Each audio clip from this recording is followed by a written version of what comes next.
අපි බලමු එතකොට ඕගොල්ලෝ මං කිව්වේ 24.2 අභ්‍යාසයේ පළවෙනි ගාන නේද? ඒකේ ඕගොල්ලෝ කියනවා මෙන්න මෙහෙම. පාසල් ලිපි ද්‍රව්‍ය විකුණන කඩයකට පැමිණි 20 දෙනෙක්. ඒතර කඩේට ඇවිල්ලා තියෙන 20යි කියලා කියන්නේ සර්වත්ව කුලකයේ 20යි. තමාට අවශ්‍ය ද්‍රව්‍ය මිලදීගත් අයුරු මෙසේ වේ. පැන්සල්ගත් 8 දෙනෙක්ද, පෑන්ගත් 11 දෙනෙක්ද, පොත්ගත් 13 දෙනෙක්ද වන අතර. ඒතර ඕගොල්ලන්ට පැහැදිලි කුලක 3ක් තියෙනවා මේකේ නේද? වන අතර පැන්සල් හා පොත්ගත් 6 දෙනාගෙන් එහෙනම් පැන්සල් පොත් කියන කුලක දෙක ඡේදනය වෙන්න ඕන. 4 දෙනෙක් පෑන් නොගත්හ. පැන්සල් හා පෑන් යන දෙවර්ගයේම ගත් අය 3 දෙනයි. ඒතර පැන්සල් පෑන් කියන කුලකත් ඡේදනය වෙන්න වෙනවා. පෑන් පමණක් ගත් 3 දෙනයි කියන වෙන සටහනක මේ ටික ලකුණු කරන්න කියලා කියනවා. හරි. අපි ඔන්න බලමු වෙන සටහනකට මේක දාගන්න. වෙන සටහනකට දාගන්න බලමු අපි.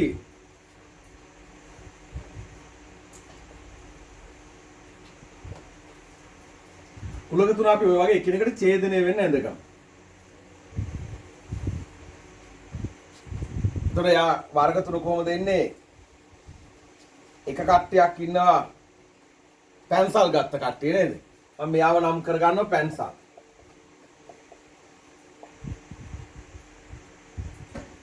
පෑන් ගත්ත අය අනිත් කට්ටිය. මේගොල්ලෝ පෑන්. අනිත් අය පොත්.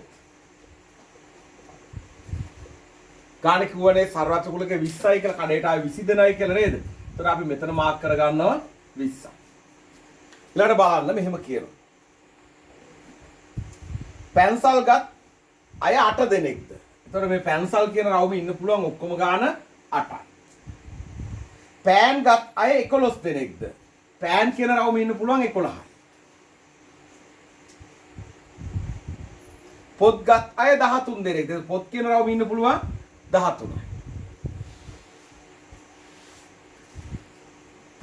පැන්සල් හා පොත්ගත් 6 දෙනාගෙන් පැන්සල් පොත් කියන්නේ මේක විතර මේ දෙකටම අයිති මේ දෙකටම අයිති ගාන 6යි. ඒතර අපි ඒක ලියන්න මෙතන. 6 දෙනාගෙන් 4 දෙනෙක් පෑන් නොගත්හ. 4 දෙනෙක් පෑන් ගන්න නැහැ. මේ දෙක විතරයි ගන්න. මෙතෙන්ට අයිති නැහැ කියලා කියන්නේ. මේ දෙකේම එකතුව 6යි නේ. එහෙනම් මෙතන 2ක්. පැන්සල් හා පෑන් යන දෙවර්ගයම ගත් අය 3 දෙනෙකි. පැන්සල් පෑන් පැන්සල් මේ දෙකම ගත්ත ගාන 3 දෙනයිලු. ඒ කියන්නේ මේකේ ගාන 3යි. 3ෙන් දෙකක් මෙතන කියන්නේ 1යි මෙතන. පෑන් පමණක් දෙනෙකි. පෑන් පමණක් ගත් අයද 3 දෙනෙකි. පෑන් පමණක් මෙතන 3 දෙනා. වෙන සටහනක මේ දත්ත ලකුණු කරන්න කියනවා. දැන් බලන්න මේ රවුම ඇතුලේ ඔක්කොම ඉන්න පුළුවන් 8 දෙනයිනේ. 8 දෙනාගෙන් දැනට ඉන්නවා 4යි 6යි 7යි. එහෙනම් මෙතන 1යි.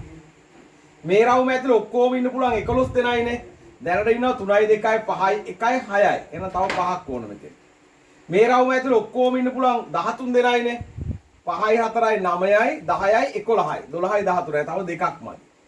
දැන් බලන්න මේ රවුම් ටික ඔක්කොම එකතු කරලා මේක ඇතුලේ ඉන්න ඔක්කොම 13ක් 14යි 15යි 15යි 3යි 18යි ඔක්කොම 20ක් ඉන්න ඕන. එහෙනම් ඉතිරි දෙන්න එළියේ. පැහැදිලි නේද? ඔන්න වෙන් රූපේ හරි. බලන්න අහන ප්‍රශ්න. එක අහනවා ඉහත ද්‍රව්‍ය කිසිවක් නොගත් අය කොපමණද? කිසිවක් නොගත් අය තමයි මේ ඉන්නේ. ඒගොල්ලෝ කඩේට ඇවිල්ලා වෙන මොනවා හරි ගෙනියන්නේ නැති මේ තුනෙන් මොනවත් ගත්තේ නැහැ කියලා කියන්නේ. ඒතර ගාන කීයද? 2යි. දෙවෙනි කොටස. පෑන් නොගත් අය කොපමණද? පෑන් ගත්ත අය ටික අයින් කරාම හරි. මේ තියෙන පෑන් ගත්තේ 11 දෙනයිනේ. එහෙනම් 20න් 11ක් අයින් කරන්න. පෑන් නොගත් ගාන 9යි.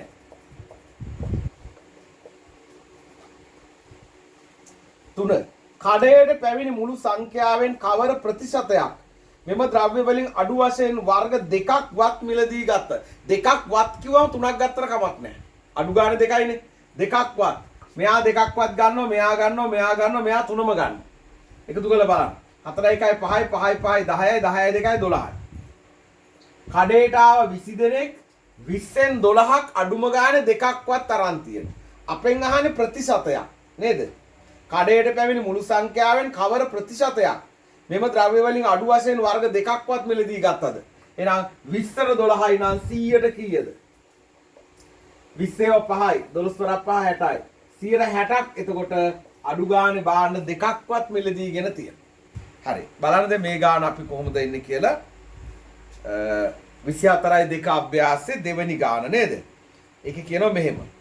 A B හා C නැමැති පුවත්පත් තුන මිලදී ගැනීම පිළිබඳව එක් ගමක කරන ලද සමීක්ෂණයකදී පහත සඳහන් තොරතුරු ලැබුණි. ඒතර ABC කියන පුවත්පත් තුන පිළිබඳ තමයි මේ තොරතුරු ලැබෙන්නේ. 50ක් A පුවත්පතද 67ක් B පුවත්පතද 55ක් C පුවත්පතද මිලදී ගන්න. ද ප්‍රතිශත විදියට තියනවා නම් ඔයගොල්ලෝ දැනගන්න සර්වත්ව කුලකේ 100යි. ඒ 100 ගානක් නේ කියන්නේ නේද? 10%ක් A හා B පුවත්පත් පමණක්. ඔන්න එහෙනම් A හා B ගන්නවා කියන්නේ එදෙන ඡේදනය වෙනවා. 15ක් A පුවත්පත පමණක් ගනි. 5ක් A හා C පුවත්පත්. එහෙනම් A හා C ඡේදනය වෙනවා නේ. එහෙනම් මෙයා අපිට අඳින්න වෙන්නේ කුලක තුන ඡේදනය වෙන විදියට.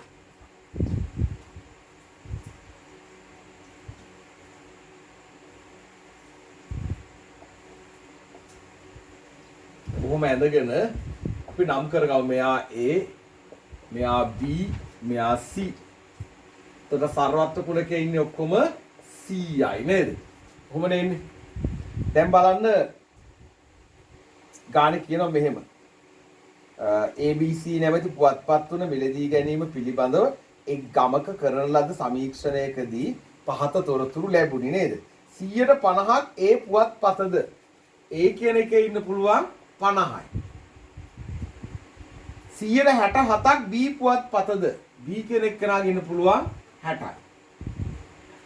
55ක් C පුවත්පතද C වල ඉන්නේ 55යි නේ.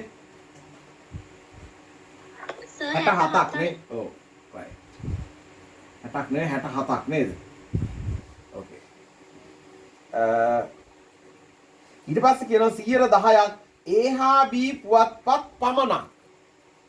10%ක් A හා B පමණද? A හා B කොහොම මේ ටිකනේ අයිති. ඒතර A හා B පමණක් නම් මෙතන C ට අයිති වෙන්න බෑනේ. එහෙනම් A හා B පමණක් 10යි. 15ක් A පුවත්පත පමණක්. 15ක් A පුවත්පත විතරමයි ගන්න. වෙන ඒවා ගන්න නැහැ. 5ක් A හා C පුවත්පත් ගන්නා නමුත් B පුවත්පත නොගනි. A හා C කියන්නේ මේ දෙන්නනේ. ඒතකොට A හා C ගන්නවා B ගන්නෙ නෑ කියලා මෙතන. නේද? 5ක් B පුවත්පත නොගනි. 17ක් A පුවත්පත නොගන්නා නමුත් B හා C ගනි. A ගන්න කැමති නෑ B හා C ගන්නවා 17ක්. මේවා සොයන්න කියලා කියනවා. හරි. බලමු අපිට මේක හොයාගන්න පුළුවන් දේවල් තව තියෙනවද කියලා නේද? මේ රවුම ඇතුලේ ඔක්කොම 50යි නේ ඉන්නේ. එතන 15යි, මෙයයි 20යි, මෙයයි 30යි, 40යි, 50යි, තව 20ක් මදි. මේ රවුමට ආවම 67යි නේ. 20යි, 30යි, 17යි කියන 47යි, 57යි, 67යි, 20ක් මදි. මේ රවුම ඇතුලේ 55යි. 20යි, 17යි, 37යි. 37යි 5යි 42යි නේ. එතකොට 52යි 55යි කියන 13ක් මදි. ලොකුම රවුම මෙයානේ. මෙයා අයින් කරොත් 67යි නේ. එකතු කරලා 67යි 3යි 70යි 80යි. 80යි මේ දෙක තුන 20යි නේ 100යි. ගානට බින්නව නේද? එහෙනම් මේ පුවත්පත් තුනෙන් එකක්වත් ගන්නෙ නැති කවුරුවත් නැහැ. හරි. බලමු පළවෙනි ප්‍රශ්නේ. පුවත්පත් වර්ග 3ම ගන්නා අයගේ ප්‍රතිශතය. වර්ග 3ම ගන්නා අය මෙයින් 120යි. මේ ප්‍රතිශතනේ ඔක්කොම තියෙන්නේ 2. A පුවත්පත නොගන්නා එහෙත් C පුවත්පත ගන්නා අයගේ ප්‍රතිශතය. A ගන්නෙ නෑ C ගන්නවා. නේ? A පුවත්පත ගන්නෙ නෑ. මේකුළු බෑ. අයින් කරන්න ඕන. හැබැයි C ගන්නවා. මේ දෙන්න තමයි C ගන්න. මෙයක් C පුවත්පත ගන්නවනේ. A පුවත්පත නොගන්නා එහෙත් C පුවත්පත ගන්නා. මේ දෙන්න එකතු කරන්න. ඒතර 17යි 3යි 20යි 10යි 30යි නේ 100ට 30ක්. A පුවත්පත ගන්නෙ නැතුව C පුවත්පත ගන්නවා. පුවත්පත් දෙකක් පමණක් ගන්න අය. මෙයා ගන්න බෑ. ඒතර දෙකක් පමණක් කියලා දැම්මනේ. නේ? මෙයා දෙකක් පමණයි, මෙයාත් දෙකක් පමණයි, මෙයාත් දෙකක් පමණයි. 17යි 5යි එකතු කරන්න. එතකොට 22යි. 22ට 10ක් එකතු කරාම 32යි. 100ට 32යි. 24යි 2 අභ්‍යාස තුන්වෙනි ගාන තමයි අපි ඊගාවට කතා කරන්නේ නේද? ඒක එයාලා අපිට වෙන රූපයක් දීලා තියෙනවා. අපි ඉස්සෙල්ලා ඒක පිටපත් කරගමු.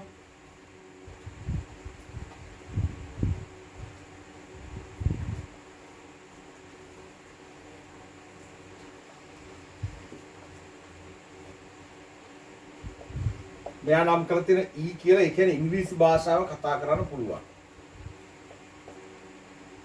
ඊට පස්සේ මෙයා දීලා තියෙනවා ප්‍රංශ භාෂාව F කියලා දීලා තියෙන්නේ ප්‍රංශ භාෂාව.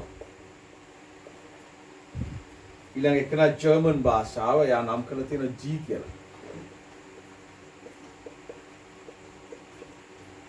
සංඛ්‍යා අපිට තියෙන මෙතන අඳුරු කරලා තියෙනවා. එතන දීලා තියෙන අංකය 4. 5යි 2යි 3යි 2යි 10යි. ඔය විදිහට තමයි ඒගොල්ලෝ වෙන් රූපය අපිට දීලා තියෙන්නේ නේද? එහෙනම් බලමු අපි අහන ප්‍රශ්න මොනවද කියලා සහ ගානේ කියලා තියෙන තොරතුරු. ඒකේ කියනවා මෙහෙම. සීගිරිය නැරඹීමට පැමිණි විදේශීය සංචාරක කණ්ඩායමක සිටිනා සංචාරකයින්ට කතා කළ හැකි භාෂා පිළිබඳව පත්‍රිකාවක සටහන් කරනු ලැබූ තොරතුරු ඇසුරෙන් පහත වෙන් රූප සටහන ඇඳ ඇත. තොර එක්තරා සංචාරක කණ්ඩායමක් Tamanට කතා කරන්න පුළුවන් භාෂාව පිළිබඳව නේද? එක පත්‍රිකාවක තිබිච්ච දත්ත ඇසුරෙන් තමයි මේ වෙන් රූපේ ඇඳලා තියෙන්නේ. හරි. දැන් බලන්න යාලා අහන ප්‍රශ්න. පළවෙනි ප්‍රශ්නේ අහනවා ඉංග්‍රීසි භාෂාවෙන් කතා කළ හැකි සංඛ්‍යාව කොපමණද? ඔන්න බලන්න. පළවෙනි ප්‍රශ්නේ අහන්නේ ඉංග්‍රීසි භාෂාවෙන් කතා කළ හැකි. දැන් මේගොල්ලන්ට ප්‍රංශ භාෂාව පුළුවන්. හැබැයි ඉංග්‍රීසිත් පුළුවන්. ඒ ඉංග්‍රීසි රවුම ඇතුළට අයිතිනේ.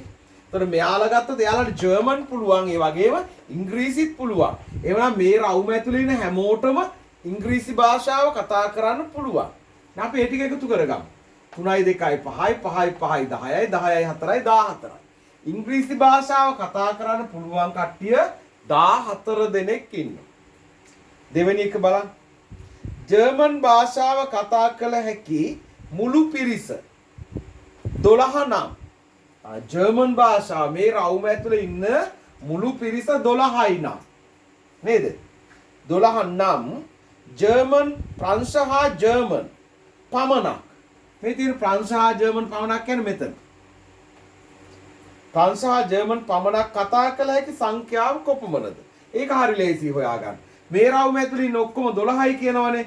දැනට ඉන්න ගාන බලන්න. 3යි 2යි 5යි 5යි 2යි 7යි. දැනට 7 දෙනා ඉන්නේ. එහෙනම් තව 5 දෙනෙක් ඕන 12 දෙනෙක් වෙන්න. දෙවෙනි එකට උත්තරේ 5යි. තුන්වෙනි එක. තුන්වෙනි කියනවා රූපයේ අඳුරු කර ඇති පෙදෙසින් නිරූපණය වන සංචාරකයින්ගේ භාෂා හැකියාව පිළිබඳ වචනයෙන් විස්තර කරන්න. වැඩ දෙකක් කියන එකක් ඒක. දැන් බලන්න මේගොල්ලොන්ට ප්‍රංශ භාෂාවත් පුළුවන්, ඉංග්‍රීසි භාෂාවත් පුළුවන්. හැබැයි මේ ජර්මන් කියන රවුමට අයිති නෑනේ. එහෙනම් ජර්මන් භාෂාව බෑ නේද? එහෙනම් අපි කියනවා කොහොමද? ඉංග්‍රීසි භාෂාව සහ ප්‍රංශ භාෂාව කතා කළ හැකි නමුත් ජර්මන් භාෂාව කතා කළ නොහැකි. ඒතර ඒක අපි කියන්න ඕන කොහොමද? ඉංග්‍රීසි හා ප්‍රංශ භාෂා කතා කළ හැකි නමුත්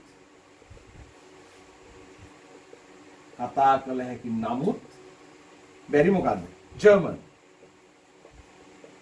ජර්මන් භාෂාව කතා කළ නොහැකි පිරිස.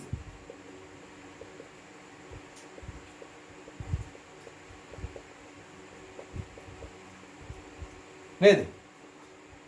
මේ භාෂා දෙක පුළුවන් මේක බෑ. ඊළඟට අහනවා යා තුන්වෙනි එකේ තව එකක් මොකද්ද? එම පෙදෙස කුලක අංකණයෙන් ලියා දක්වන්න. කුලක අංකණයෙන් කියන්නේ ඔයගොල්ලෝ කුලක අංකන කියලා දුන්නනේ ඡේදනය, මේලය, අනුපූරකය නේද? අනේ අංකන වලින් ලියලා පෙන්නන්නලු. ඒතකොට අපි දැනගන්න ඕනේ මෙන්න මෙහෙම. මේ දෙකටම අයිති මෙයාට අයිති නෑනේ. නේද? එහෙනම් මේ දෙකේ ඡේදනය, ඒ කියන්නේ මේ ටික ඔක්කොම ඡේදනය කරන්නේ මෙයාගේ ඩෑෂ් එක අයිති නැති ටිකත් එක්ක. එහෙනම් ලියන්න පුළුවන් කොහොමද? E ඡේදනය F. ඔකට මේ යටිලිව පේන්නේ නැති සම මෙතනින් ලියන්නම්. E ඡේදනය F. හරිද? ඒ කියන්නේ මේ ටිකනේ. E ඡේදනය F කියලා කියන්නේ. අපි එක වෙනම රූපයක ඇඳුත් මෙතන මේ බලන්න. E ඡේදනය F කියන්නේ මෙයාටනේ. හරිද? E ඡේදනය F ඡේදනය කරන්න G dash ගේ. G ට අයිති නැති ඒවයි. G ට අයිති නැති ඒවා කියන්නේ කවුද? G රවුම හැර ඉතිරි ඒවානේ. එතකොට මෙහෙම පාට වෙන්නේ කවුද? ඔය G ට අයිති නැති ඒවානේ. ආන කොටු වෙන්නේ මේ ටිකට විතරයි නේද? පැහැදිලි නේද? මෙන්න යාගේ උත්තරේ. කවුද? E ඡේදනය F ඡේදනය G dash. 4. ඉංග්‍රීසි භාෂාව කතා කළ හැකි සියලු දෙනා ඉංග්‍රීසි විස්තර විචාරකයා විසින් රඳවාගෙන ඉතිරි අය ජර්මන් හා ප්‍රංශ භාෂා දෙකම කතා කළ හැකි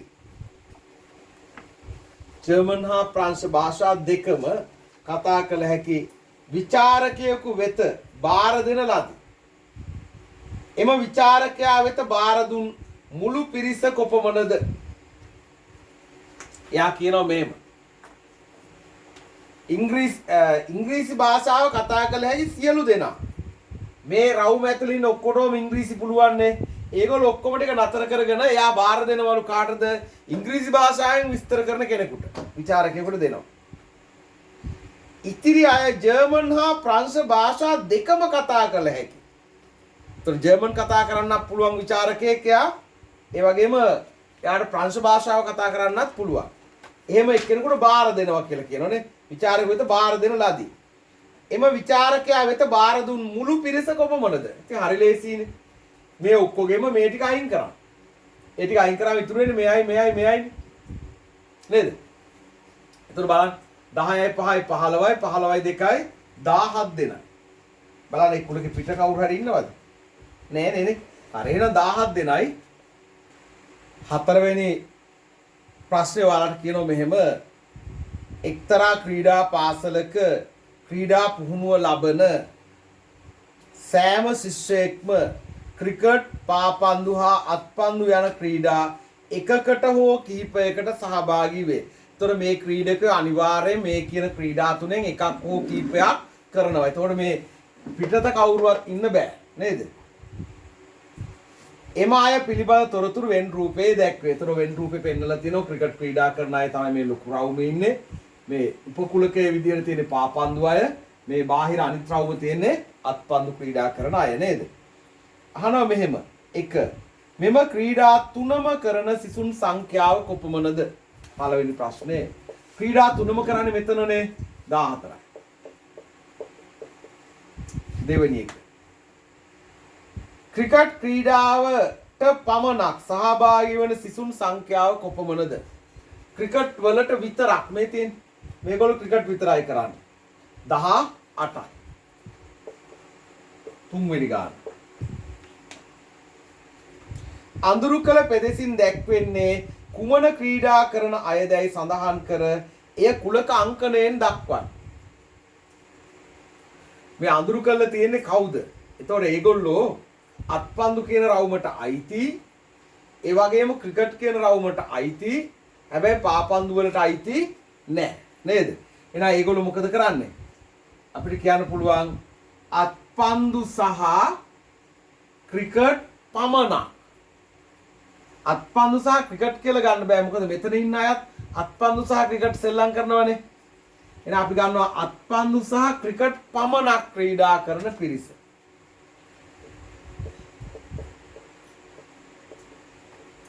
අත්පන්දු සහ ක්‍රිකට් පමණක්.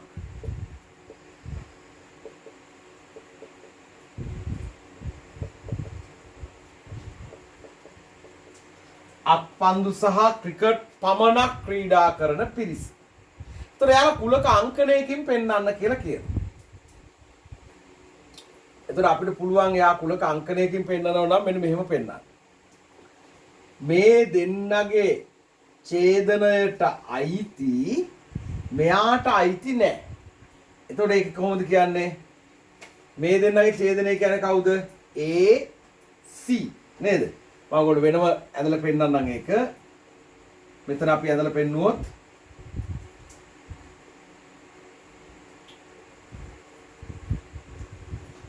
කොහොමනේ තියෙන්නේ? මෙයා A මෙයා C නේ. එතකොට A ඡේදනයේ C කියන්නේ මෙන්න මෙයාට. හරිද? මම කියන A ඡේදනය C. මම ඔය අඳුරු කරේ A ඡේදනයේ C කියන එක. එයා ඡේදනය කරන්න B dash එක. ඡේදනය කරන්න B dash. මේ B කියන්නේ මේ පොඩි රවුමනේ. එයාට අයිති නැති ඒවා කවුද? මෙයාට අයිති නැති ඒවානේ මේවා. පොඩි රවුමට අයිති නැති ඔය.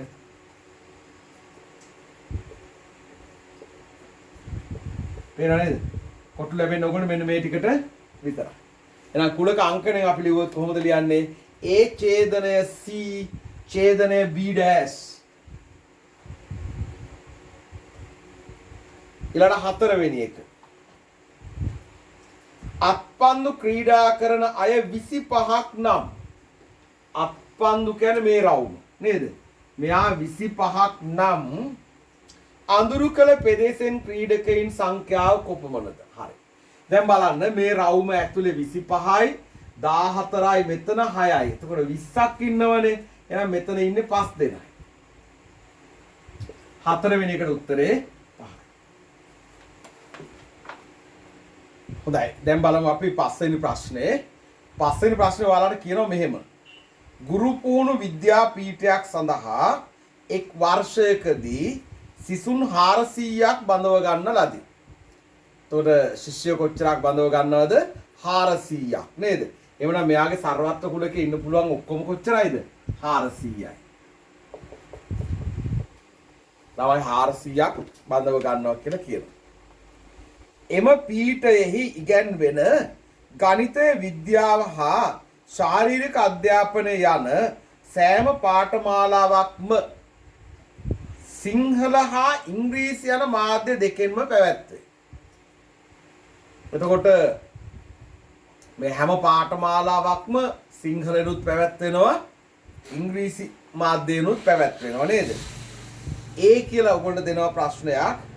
දී ඇති වෙන් රූපයේ පහත දැක්වෙන තොරතුරු අදාළ ස්ථානවල සටහන් කරමින් වෙන් රූපය සම්පූර්ණ කරන්න. ඒතර යාළ මේ වගේ වෙන් රූපයක් ඕගොල්ලන්ට දීලා තියෙනවා. මේ කියන කතන්දර ටික මේ වෙන් රූපෙට දාන්න කියලා තමයි කියන්නේ. බලන්න පළවෙනි එක. විද්‍යා පාඨමාලාව හදාරන 140ක් සිටින අතර. එහෙනම් විද්‍යාව කියන රවුම ඇතුලේ ඉන්න පුළුවන් 140ක් විතරයි. අපි මේ වැඩේ ඉස්සෙල්ලා ලියාගමු. මේක ඇතුලේ ඉන්න 140යි. ඉන් 100ක් සිංහල මාධ්‍ය පාඨමාලාව හදාරති. 100 දෙනෙක් සිංහල. එතකොට බලන්න මේ ඉංග්‍රීසිනේ මේ හරියට આવොත් ඉංග්‍රීසි මාධ්‍යයෙන් විද්‍යාංශය කරනවා. මේගොල්ලෝ ඉංග්‍රීසි නෙමෙයිනේ. ඉංග්‍රීසි නෙමෙයි නම් සිංහල.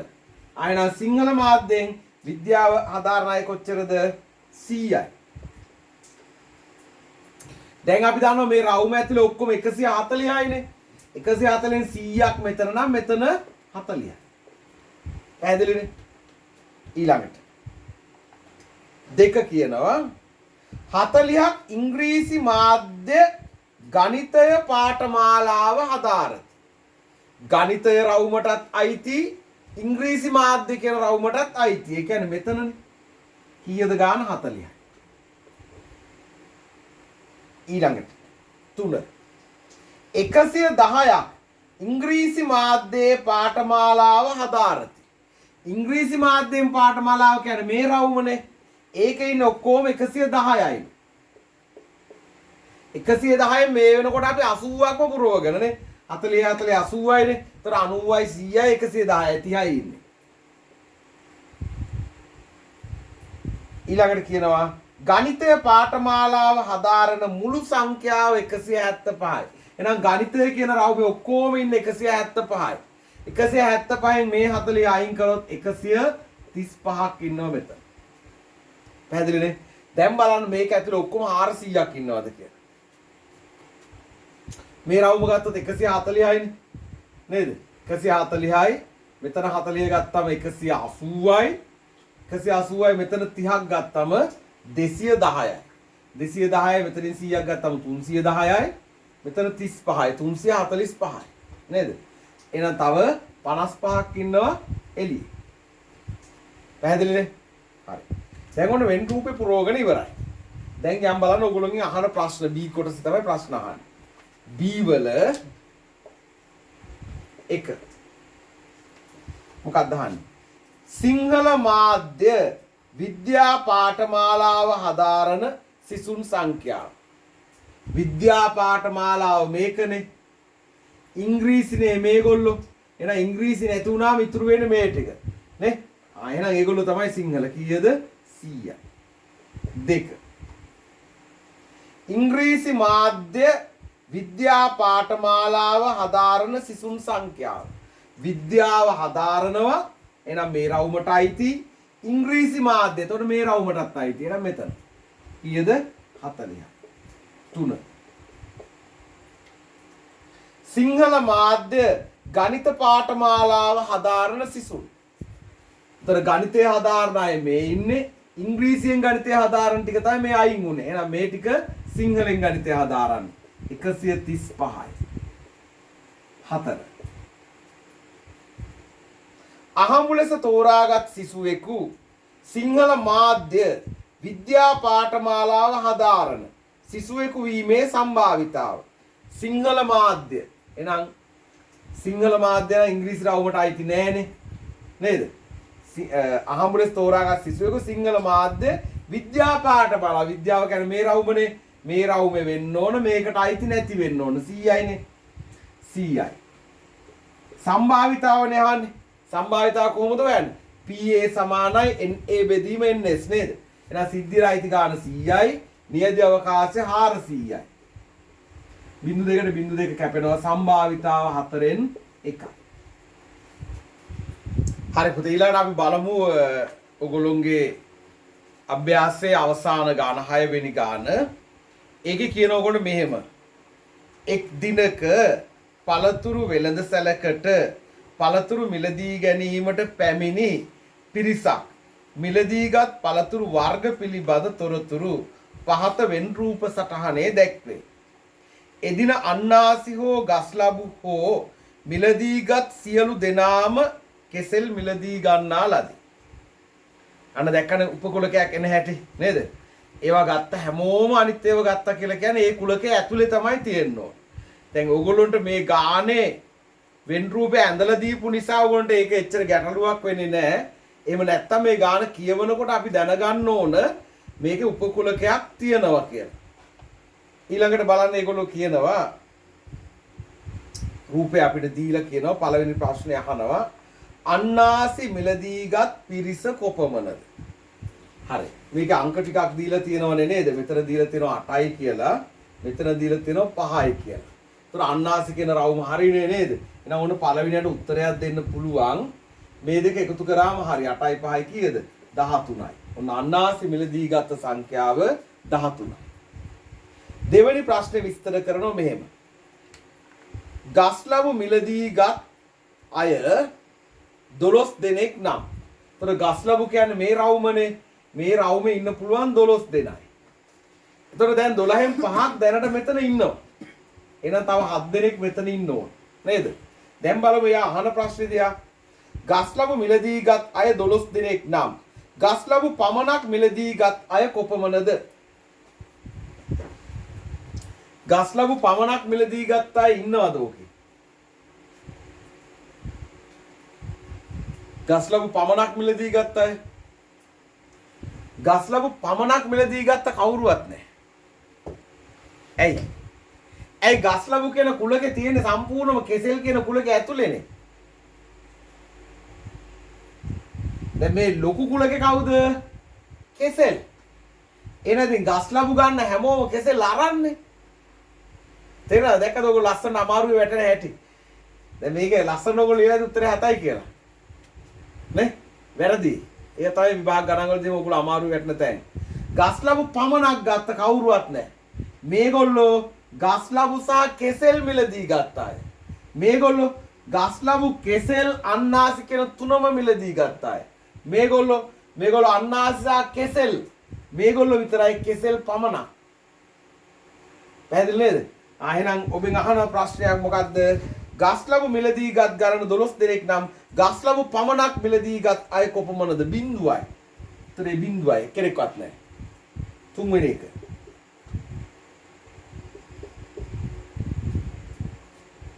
කෙසෙල් මිලදී ගත් අය 40 දෙනෙක් නම් මේ කෙසෙල් කියන රවුම ලොකු රවුම ඉන්නේ 40යිලු.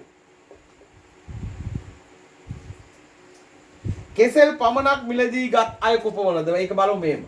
මේ රවුම ඇතුලේ ඉන්නවනේ 12ක්. 12යි මෙතන 8යි 20යි. මේ ලොකු රවුමේ 40 එහෙනම් තව 20යි මෙතන ඉන්න පුළුවන්. ඒගොල්ලෝ කෙසෙල් පමණයි ගන්න. එහෙනම් කෙසෙල් පමණක් ගත්ත ගාන 20යි.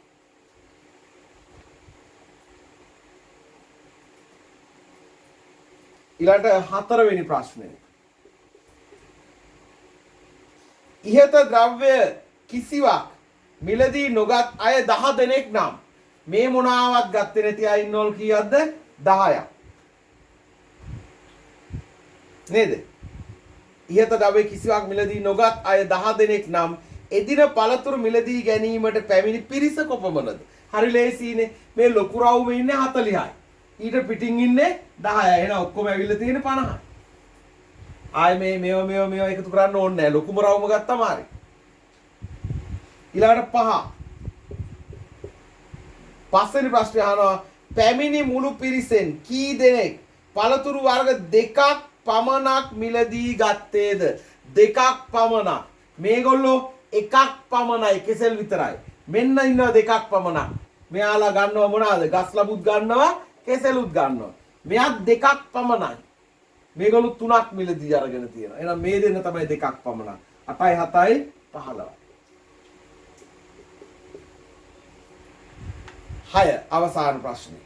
පැමිණි පිරිසෙන් අහඹු ලෙස එක් අයෙකු තෝරාගතහොත් ඔහු වර්ග 3ම මිලදී ගත් අයෙකු වීමේ සම්භාවිතාව. වර්ග 3ම මිලදී ගත් අය ඉන්නේ 5 දෙනයි. නියැදි අවකාශ ඔක්කොම ඉන්නවා 50. මේ 40 මෙතන 10යි 50යි නේද? තර 50න් 5යි කියන්නේ 10න් 1යි.